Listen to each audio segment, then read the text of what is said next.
We just stood there, in shock as we looked down. So many questions running through our heads, wondering if we had just done something, anything. But maybe things could have turned out different. At the age of just 4, his mother told him he was a mistake, said that she had a her way he wouldn't be here today. She resented him, despised him, blamed him for everything, couldn't even look him in the eyes without being filled with rage. Said that he was the reason his dad walked out. That from the moment she knew she was pregnant, everything changed. She went from being madly in love, drunk, high every night, to juggling 2 jobs and struggling to pay rent. Now she's a single mom with no future, and of course he's the one to blame. And she reminded him of this fact every single day.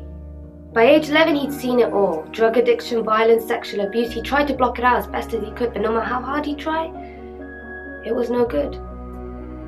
Because you see, the problems kept growing, and just when he thought he'd seen enough, he entered high school, under the false impression that this was going to be his fresh start, a chance to finally be himself. Who knew kids could be so cruel? They beat him, shamed and spat in his food, mocked him, chased him, but somehow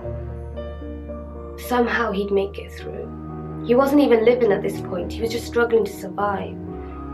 But with no one else to turn to, what else could he do?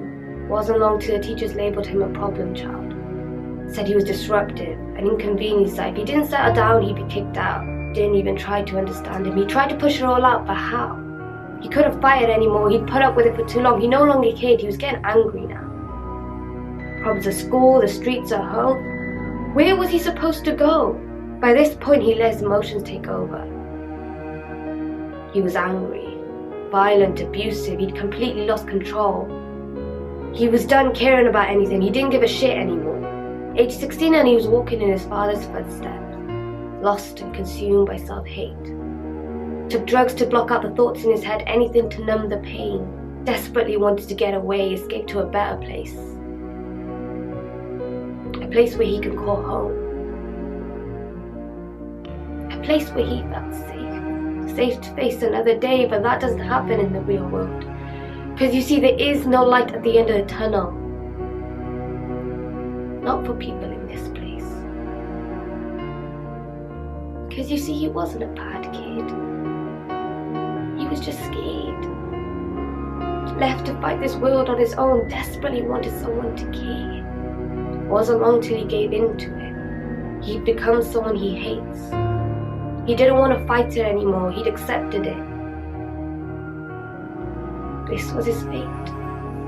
And just like that, he ended it. No words, no notes, didn't even make it to his 18th birthday. The sad thing is, given the chance, he could have been great, but none of that matters now. Because it's too late. He can no longer be saved, brought back from the grave to live another day. We live in a world where people turn to suicide as an escape, because living has become their biggest source of pain. Why do we never realize our mistakes? Why do we only learn when it's too late? The local news will report this as just another case. Come up with excuses like how he wasn't mentally sane, or how kids are so easily influenced these days. Give it a few days and you won't even remember his name. Just another statistic.